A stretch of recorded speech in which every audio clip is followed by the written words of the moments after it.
haven't really been following the controversy over Zero Dark 30, but when it comes to torture, I trust the lady who spent 3 years married to James Cameron. When comedians went too far at award shows, from Ricky Gervais trolling the audience at the Golden Globe Awards to Jimmy Kimmel taking jabs at Trump on stage. In this culture, they haven't got a thought in their stupid bedhead hairdo mini brains. We must honor this man. Why? He pretended to be Bob Johnson.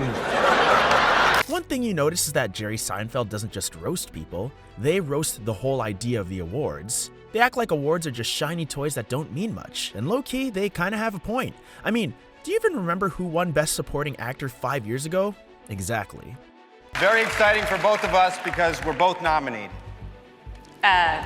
Actually, James, I'm not nominated tonight. Oh, come on, Ann, don't be so modest. No, I'm not modest. I'm just not nominated. It used to be, you get naked, you get nominated. A lot of times you can feel the energy in the room immediately shift. Like, the second a brutal joke lands, half the audience laughs nervously, and the other half looks like they want to crawl under a table. You can tell who's got a sense of humor and who doesn't. First, it's a thrill to be matched up at the Emmy Awards with Mr. Warmth himself, Don Rickles.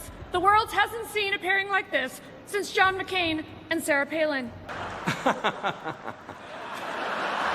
The funniest part? Award shows invite Don Rickles and Ruth Buzzi knowing exactly what's going to happen. It's like bringing a tornado to your wedding and acting shocked when your cake flies across the room. Al Pacino, Robert De Niro.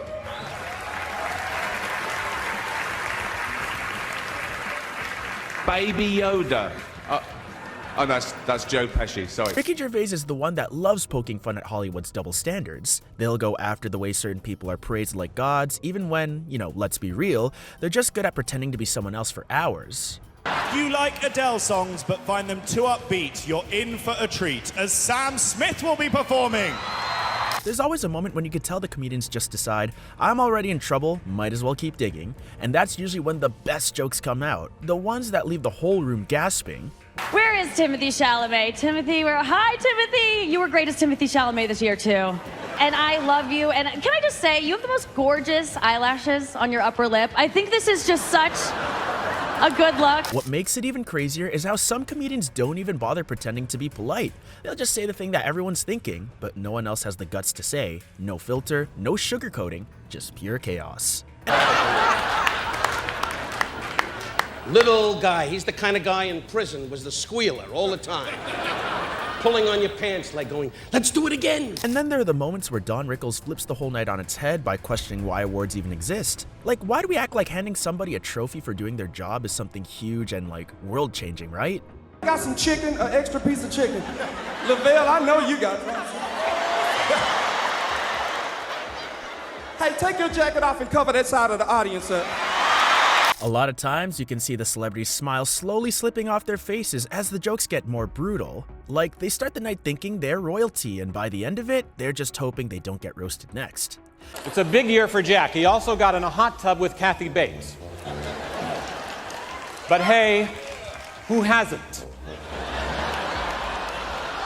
It's not just about roasting individuals either. It's about roasting the entire system. The politics, the fake sincerity, the weird traditions. Steve Martin knows exactly where to stick the knife, and they twist it just enough to make you laugh and cringe at the same time. He's responsible if Donald Trump gets elected and he builds that wall, the first person we're throwing over it is Mark Burnett.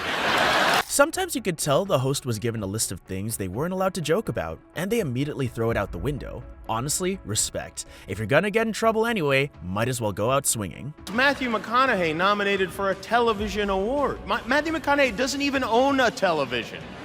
I happen to know for a fact that he traded his television for a conch shell full of weed.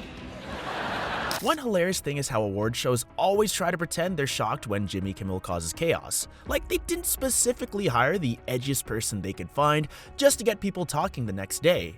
Without a host, who would sit behind a desk and pretend to be interested in Jason Bateman's vacation stories? Oh, you swam with dolphins? How fascinating. He told that one on your show too? It's not always about being shocked though.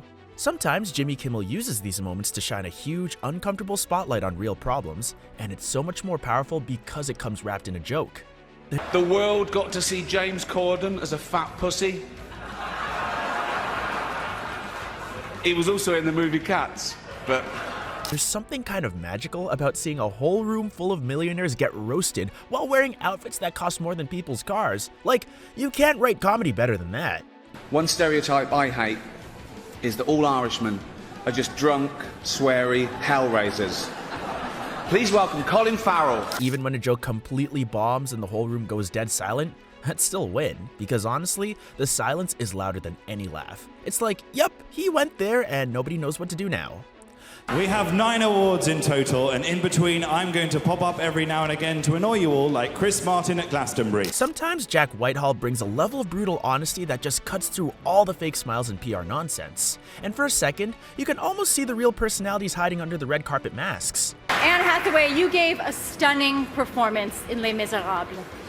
I have not seen someone so totally alone and abandoned like that since you were on stage with James Franco at the Oscars. Have you ever noticed how after a savage joke, the cameras cut away really fast? Like, producers are scrambling to find someone still smiling so it doesn't look like a total disaster. But nope, too late. Damage is done. One stereotype I hate is that all Irishmen are just drunk, sweary hellraisers. Please welcome Colin Farrell. Why is Matthew McConaughey nominated for a television award? Matthew McConaughey doesn't even own a television. I happen to know for a fact that he traded his television. What makes it even better is when Ricky Gervais makes fun of the very idea that actors are somehow the most important people in the world. Like, bro, you're not curing diseases. You're playing dress up for a living. I mean, it's not my fault. There's a lot of powerful people here, so if I said it's... Honestly, I like a drink as much as the next man. Unless the next man is Mel Gibson. Sometimes Ricky Gervais uses these shows to call out the fake woke culture. Like, everyone's talking about saving the world while cashing checks from companies that aren't exactly models of fairness and justice. And the way some comedians point that out, absolutely savage. I love you, Philip Morris, Jim Carrey and Ewan McGregor, 2 heterosexual actors pretending to be gay. So the complete opposite of some famous Scientologist, then. Probably. My lawyers helped me with the wording of that joke. Every time Ricky Gervais nukes an award show, it reminds us that Hollywood can take itself way too seriously. And honestly, maybe getting knocked down a few pegs now and then isn't such a bad thing. George Clooney married Amal Alamuddin this year. Amal is a human rights lawyer who worked on the Enron case and was selected for a 3-person UN commission investigating rules of war violations in the Gaza Strip. So tonight, her husband is getting a Lifetime Achievement Award. There's something wild about watching a comedian tear into Hollywood on its own big night. Like, everyone's dressed to the nines, holding their tiny gold statues, pretending they're the most important people on earth, and then boom, here comes someone reminding them they're not.